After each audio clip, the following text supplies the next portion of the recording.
L'ultimo panel della serata per quanto riguarda la main hall è invece rivolto al business travel e incominciamo a chiamare sul palco per un keynote Flavio Ghirindelli di HRS o HRS come diciamo noi in Italia. Grazie mille. Grazie mille. Buon pomeriggio a tutti. Innanzitutto vorrei ringraziare... Oh, sorry, we need to talk in English, of course. First of all, let me say thank you so much to the organization, to Giancarlo, to Philip, to give me the opportunity to be here today with you. So, we have seen a lot of things today, and we have spoken about leisure and how the big names are going to impact into the market.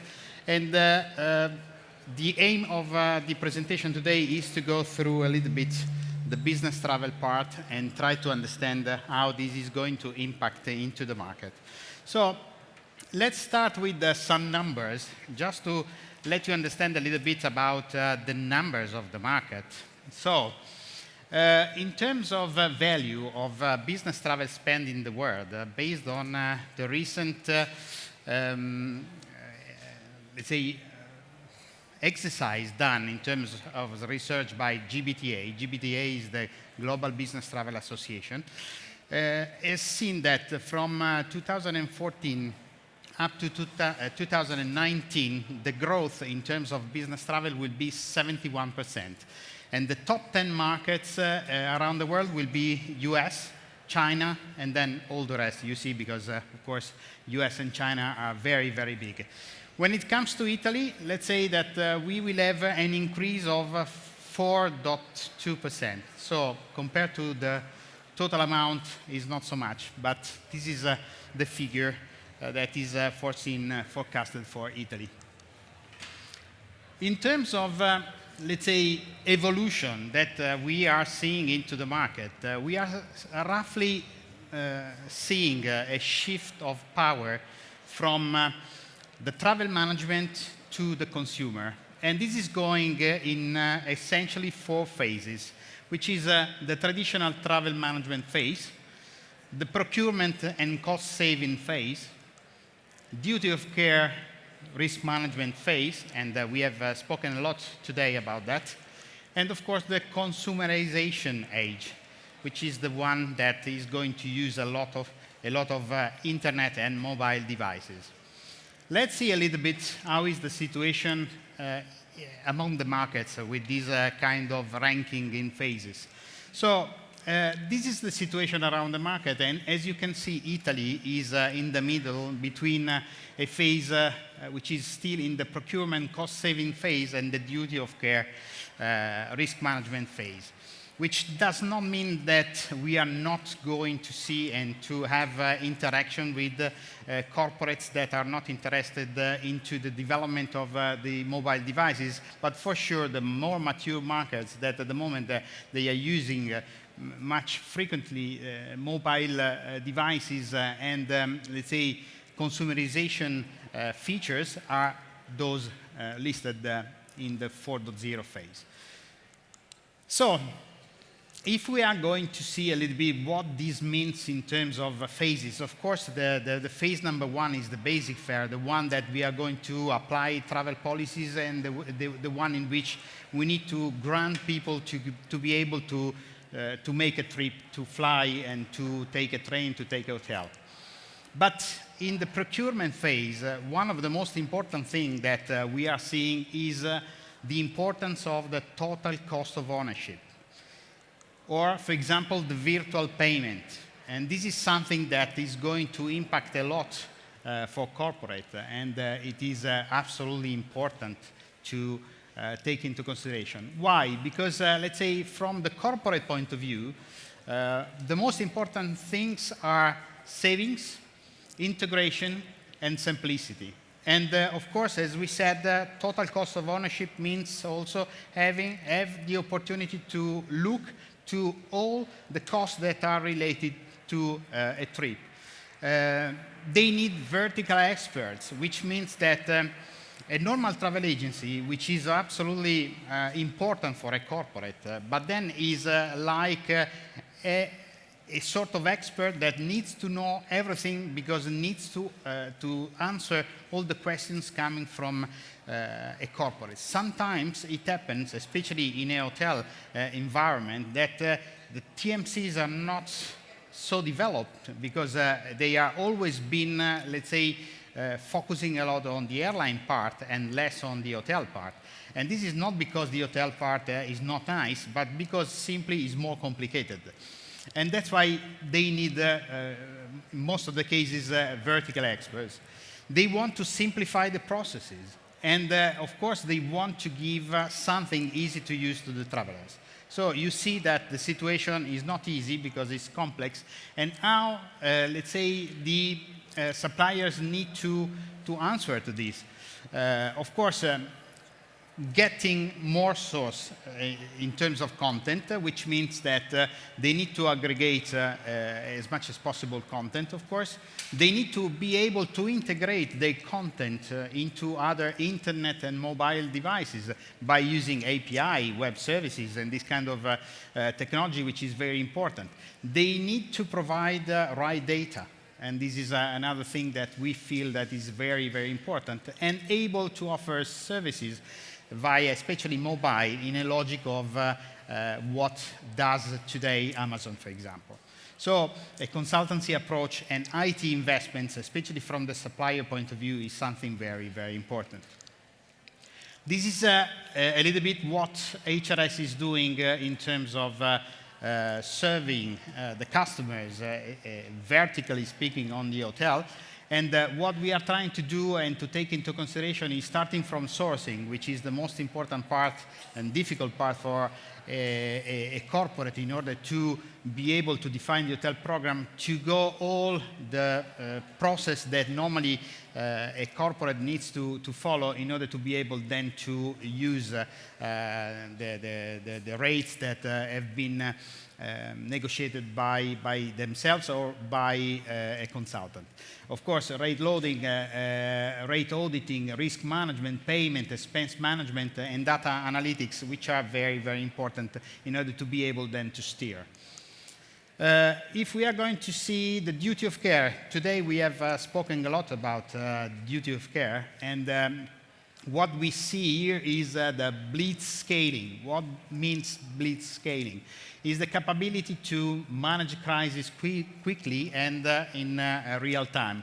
So this is something very important as well for the corporate, because of course when it comes to safety and security standards and speed, that normally are the things that the corporate is asking for, we need to be able, and what does it mean from the corporate point of view? They are asking for certifications for advanced safety standards and quick reactions.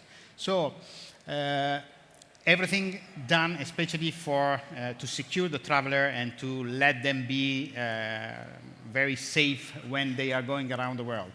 And in terms of a supplier, of course, what is important to have is to get the certifications, to make integration with risk management tools, which are very, very important. And of course, be able to communicate these features to the corporate, because sometimes we have seen that hotels that are having this kind of certifications, they are not able to communicate very easily with the customers, and this is creating some problems. Here we have some examples of risk management tools that HRS is integrated to, but everybody can really make this kind of agreement with these guys, and it's unbelievable because the service they are providing is absolutely quick and very easy to use. Then we have the consumerization age, which is the era of nowism or Amazonization. What does it mean, this? Nowism, here and now. Amazonization, capability to meet the customer needs during the interaction. So this is something very important from our point of view. This means that corporates are looking for quick online knowledge, instant satisfaction of needs, which means a service 24/7, which does not mean only an online service, but also the ability to then be in touch with some humans in order to solve problems and to understand what needs to be done. And then, of course, to have choice. From the supplier's point of view, it's important to have the capability to understand the needs, to gather and analyze data, and of course, try to have a multicultural and global approach. And this is done, in our opinion, through consultancy, of course, and again, IT investments. I really push a lot on the logic of the IT investments because, in our opinion, we are not in the leisure and corporate travel industry investing really enough for that. What could be the answer? Multi-source, customer care, of course, are services in which we can have the opportunity then to offer something different, because we have seen also in the presentation of today that somebody said that how long does it take to make the choice, the search, then to try to understand, compare the rates, and then make the choice. It's too long, and sometimes, especially in the corporate environment, we don't have enough time to make this choice. That's why a product like a multi-source that is going to gather all the sources from all the possible content providers that are present into the market could give the opportunity to make an immediate choice to the customers and be able then to work on this. Hyper-customization. Authenticity.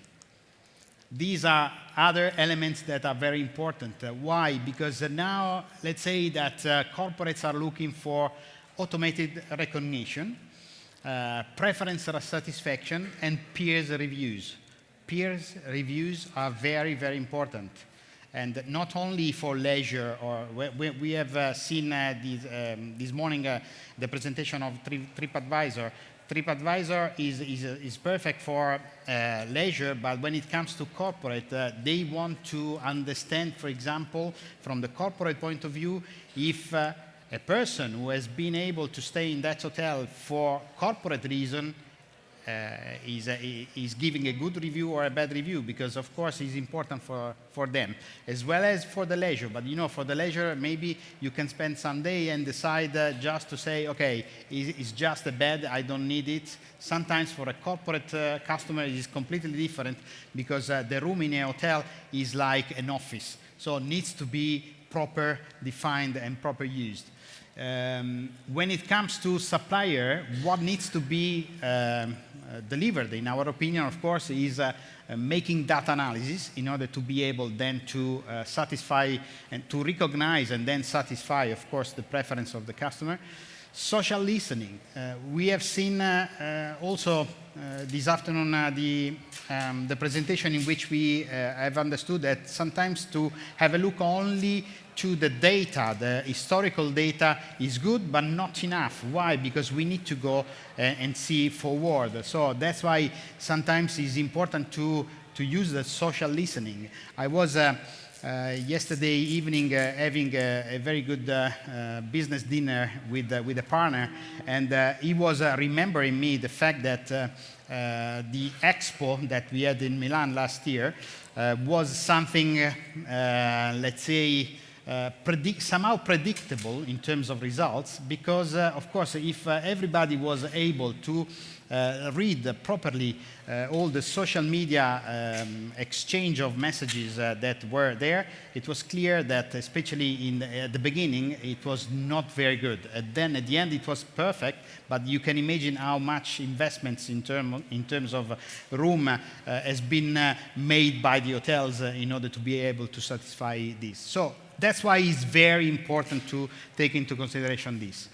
What is, let's say, doing the market in order to be able to satisfy this? For example, HRS decided to invest into this new company. The name is Konichi, and is a company using the beacon technology, which means that by having a small tool into the reception of the hotel, The customer can use the mobile application and be able to enter into a hotel without making the check-in and then the check-out, because the system is recognizing immediately, the customer is recognizing immediately the preferences and all the things that he needs in order to be able then to use the service. So this is the kind of development that we see that will be important to have in the future. But now, what will be the future? Because we have seen we are already into the consumerization age, but there is a now and there is a future for that, of course. It is time data. What does it mean, this? Just to give you an example in terms of proportions. The proportion is always the same, but if you are going to see what is written there, we have 128 mega, and the other side is giga. So there is a huge difference, although the proportion of the shape is absolutely the same. And so that's why we have now an opportunity, because we have also the cost of storing data who is going down. So it is important for all the suppliers, for all the player into the market to gather this information, because I said that before, only by having the opportunity to look at this, you will have the opportunity then to understand better the consumer and the traveler. Less than two-thirds of hotels that are going to collect this data, they don't use them. So this is a very pity, because there is a huge opportunity here, where of course we could have the opportunity, as said, to interact properly with our customer. Artificial intelligence. I heard this word many times today, and I think that absolutely is something that is starting now, but it will continue for a long time. So this is something that we need to understand. What does it mean and how it's going to impact into the market. Here we have the bots that, of course, those are robots that are going to use or give the opportunity to give answers to our customers on our behalf. And of course, these could be used especially when it comes to try to offer customer service, let's say customer care services. And of course, this is something a little bit difficult to do, because honestly, I have to say, what I see as an evolution is that at the moment, the actual robots that we have as artificial intelligence at our disposal are something that are okay for the pre-trip, are okay for the post-trip, but when we have the customer, the traveler on trip, this is something that not yet is going to give proper answer or proper services to our customers. So we need to understand exactly what needs to be done. Just to make you an example, also always considering the corporate point of view, I would like to say that all the corporates normally today are using travel policies in order to be able to give guidelines to the travelers on what needs to be done. And sometimes when the people, they will use the policies, they will apply the guidelines when they are making the booking. But when they are in trip and something happens, they need to change. They don't remember maybe sometimes how is the travel policy. Then there could be, for example, the opportunity for a bot guidelining, if you want, the traveler, saying, okay, you need to change the flight, you need to change the train, the hotel, you need to follow these are the rules, you can do this, and that. This is the way and the evolution we see for this artificial intelligence that is very important, but needs to be, in my opinion, furtherly developed. Of course, this means that mobile is the future. We are going to see a lot of things that still will be done through the computer, so through internet, but mobile, as we said today, is our additional arm, so it's something that absolutely is going to give us the opportunity to do a lot of things. Why? Because we are going to ask and to ask for this. So we want the wow effect from what we offer to our customers. So this is absolutely something that we need to work for and to be able to deliver this kind of service to our corporate. This is so. Thank you very much, Flavio. You would take a seat? Sure. Thank you. Ladies and gentlemen, please welcome Pedro Valaves, Vice President from TravelClick.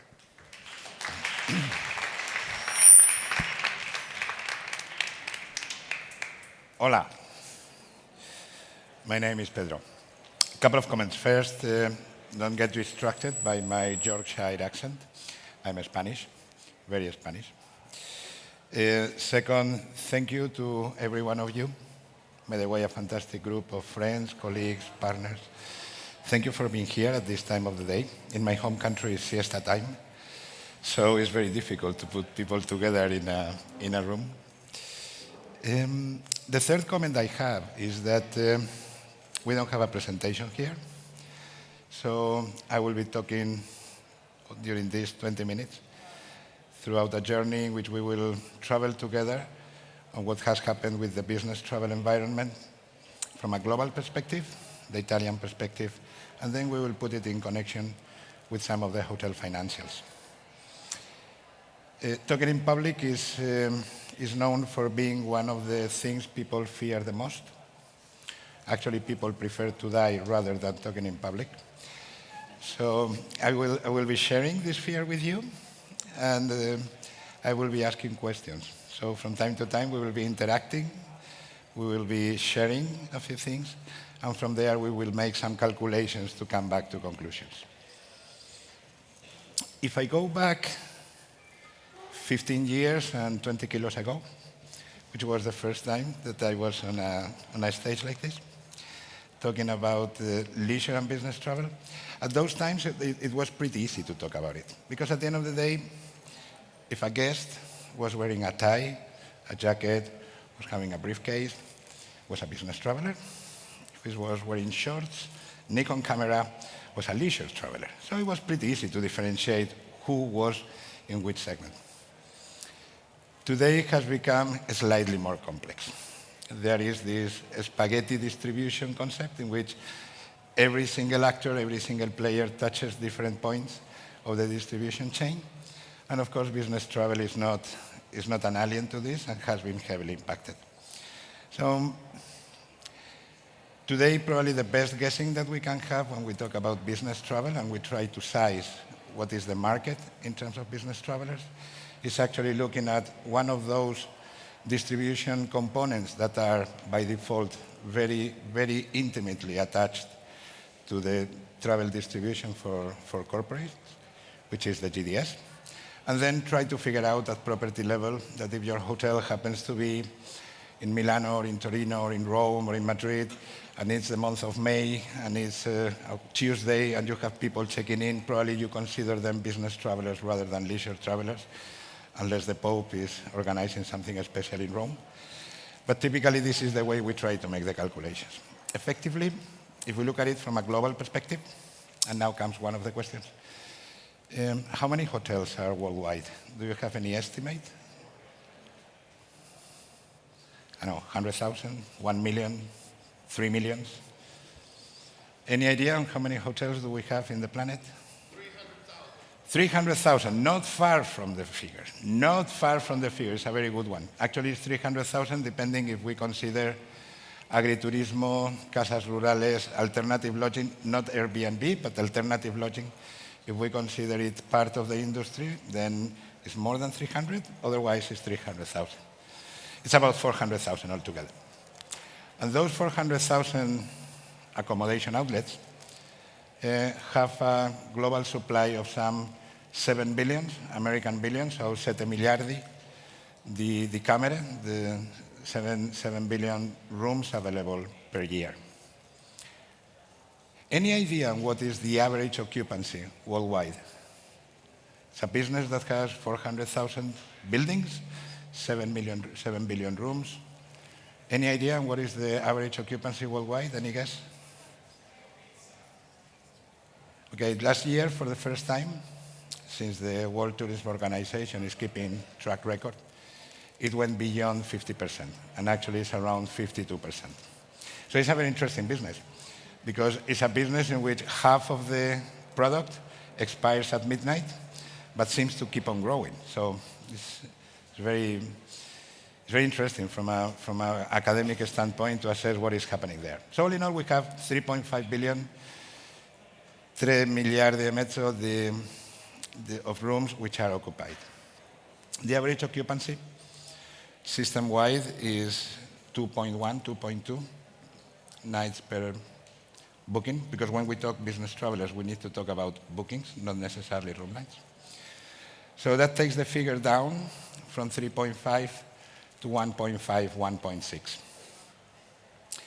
Globally, about 70% of the business is driven by the MICE segment, meetings, incentives, conferences, and events, and leisure travelers. And in fact, leisure is much bigger in terms of size than the business travel environment. So that 70% takes down the figure to about 320, 350 million bookings globally that are driven or are consumed by business travelers. And by business travelers, we have all flavors of business travelers. We have the big guys, presidents, chairmen, vice presidents from the Coca-Colas, the Accentures, and the different companies which are publicly traded and we all know about. But we also have business travelers who come from small, mid-sized enterprises, occasionally local or regional, but they also do their travel internally.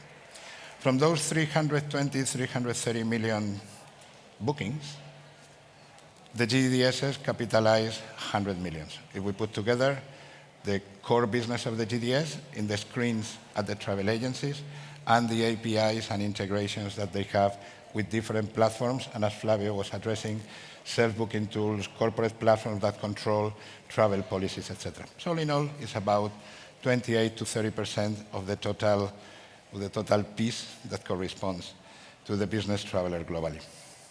Let's come to Italy, and let's see what happens in Italy. So when we come to Italy, how many hotels do we have in Italy? Any idea? 10,000, 50,000, 100,000? 33,000. Yes, it's 33,000. Actually, it's the third country in Europe with the largest inventory in terms of properties. Only the UK and Germany have a bit more than Italy, and you have almost twice the amount of properties in my home country and twice definitely the amount of properties in France. And what's the average hotel size in terms of rooms? You have any idea? It's about 30. It is 33 actually, which is a beautiful figure for the purpose of this calculation, because if we take 33,000 hotels, 33 rooms per hotel in average, and 365 days a year, what we have is literally 1.1 million rooms available per day, which accounts for 400 million rooms available per year, which is fantastic. It's not so fantastic, the 33, frankly speaking, because from an scalability standpoint, it's very difficult with such a small size to make sure that you can optimize your operating expenses in order to have a proper GOP or a proper EBITDA. It's difficult to scale the properties. So coming back to Italy, we have these 400 million rooms available per year, out of which about 20% are seasonal, so we cannot count on them as being open of the season, the Amalfis, the Sardinias, the Sorrentos of this world, so we need to take them out, and we end up being in some 320 million rooms available. What's the average occupancy in Italy for the country?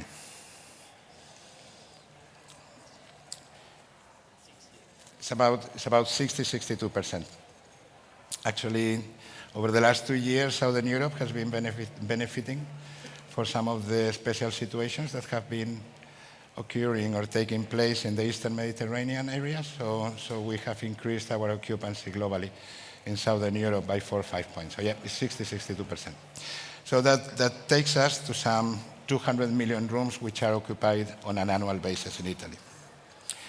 From those 200 million rooms with an average length of stay of a bit more than 2.5 nights, because Italy has a very strong component of leisure with long stays, We end up having some 80 million 80 million bookings, which account for these 220 room nights. Italy is predominantly a leisure market. And when we were saying before that MICE and leisure globally accounted for 70%, I'm rounding the figures just to make easier the maths. In the case of Italy, it's about 80%, the combination of leisure and MICE. So what is left for business traveler is 20%. That 20%, therefore, brings us to some 15 million bookings, which are accounted for business travelers. If we look at the GDS's statistics, and before we were saying that GDSs globally account for some 30%, 28 to 30% of the total business travelers world. When it comes to Italy, any guess of how many bookings are transacted through GDSs?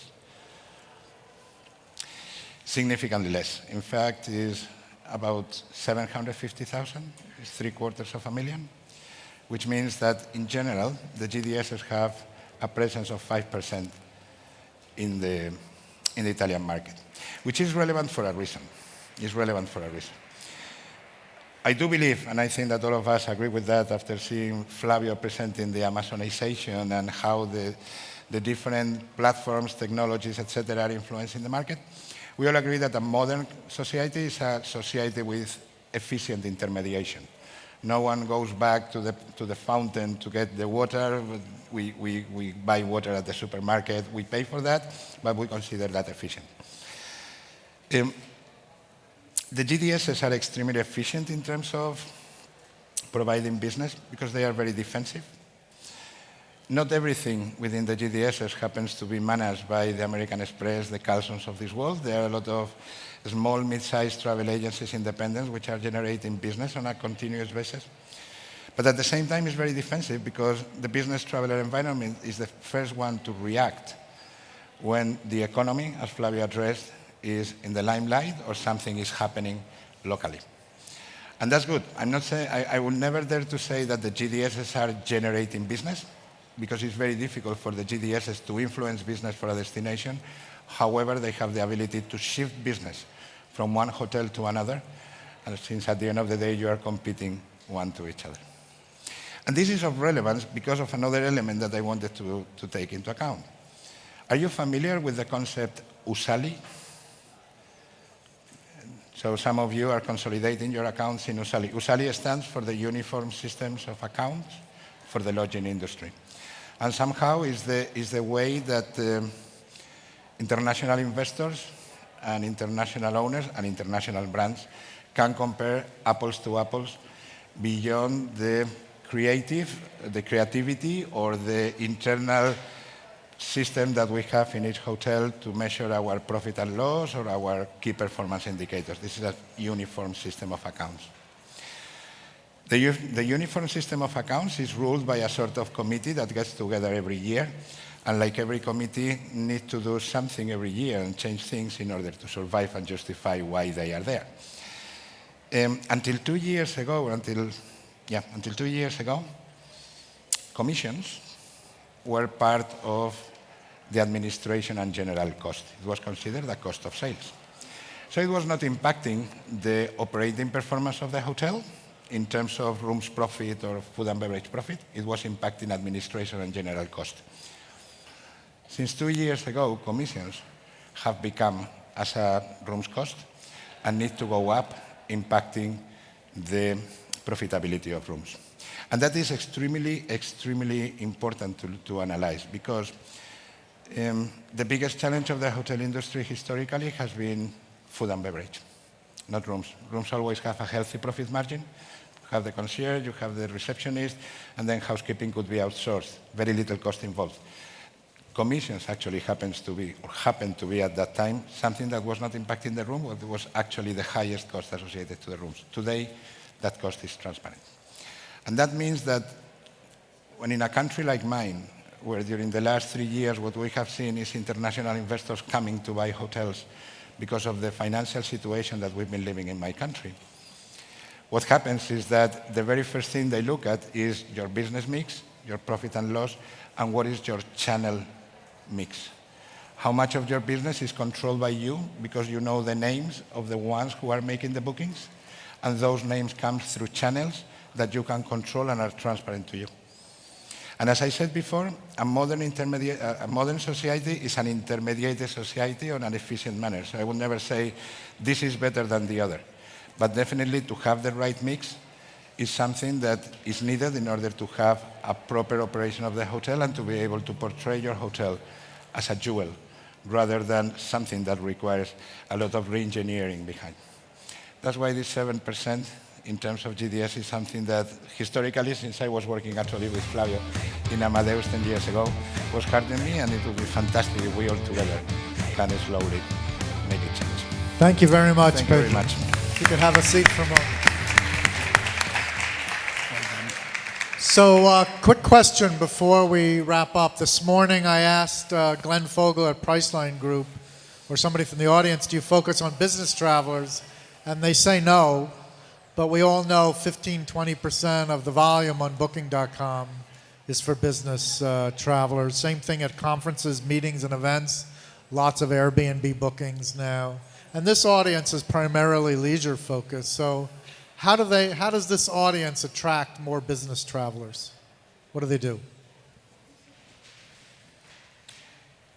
Well, depends on how much leisure happens to be the property. If we are thinking, I don't know, Pitrizza in Costa Smeralda, or we are thinking Capri, it will be certainly difficult for me to try to convince anyone to put the bets on the business traveler side.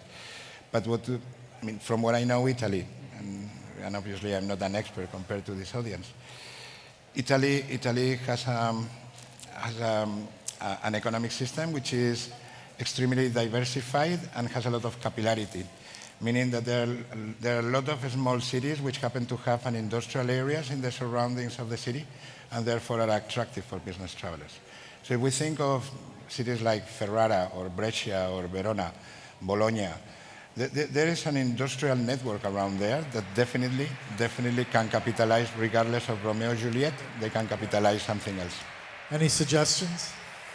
Well, I have to say, I strongly believe that it's important, for example, to understand that although most of you are working with leisure, because Italy is a leisure destination, but still we have a lot of business travel, let's say, arriving into Italy and outgoing out of Italy. So the usage of the hotel is very important. Why? Because when we are going to make the analysis on the data, especially when we are entering in touch with the corporate, when it comes to talk to corporate having a site in Italy, roughly 75-80% of the traffic is generated internally in Italy.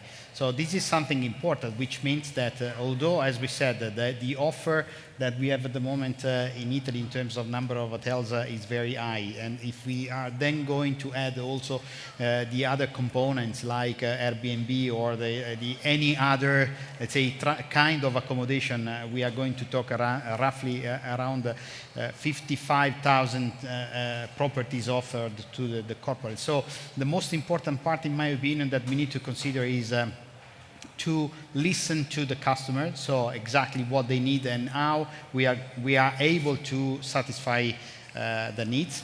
And the second thing, again, the logic of duty of care, so the risk management, which is very important. Why this? Because we have recently had the opportunity to talk also.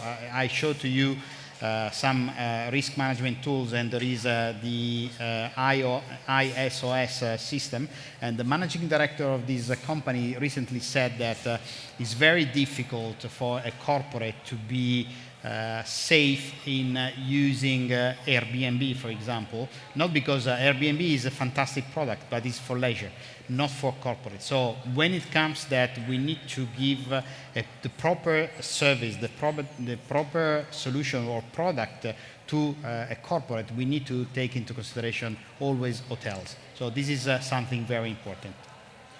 Okay, I think we've had a very long day. Ladies and gentlemen, Pedro and Flavio, thank you very much. Thank you to you. And thank you all, and see you tomorrow.